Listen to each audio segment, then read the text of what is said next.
બરાબર થઈ ગયા. અહીંયા કન્ફર્મ આવી ગયું. તમારા રેશન કાર્ડમાં જેટલા નામ હશે ને બધા નામ અહીંયા દેખાશે. એમાંથી તમારા નામ ઉપર ક્લિક કરો. આમાં તમારું નામ કઈ બરાબર આવી ગયું. આગળ આપો. આ રેશન કાર્ડ નંબર અને તમારું નામ રેડી બરાબર છે. પણ ઓથેન્ટિક આપો. બરાબર છે ને એટલે એગ્રી કરવાનું.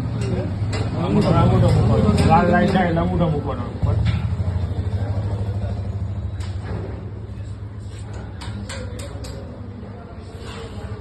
આવી ગયો લઈ થઈ ગયું. હવે જો તમને કેટલા કિલો ઘઉં મળે છે? 14 કિલો ઘઉં અને 21 કિલો ચોખા તમને મળે બરાબર. પણ અત્યારે છે ને હું એક એક કરી નાખું છું બે જગ્યાએ. તમારે કઈ નથી કરવાનું. તમારે સીધું વિતરણ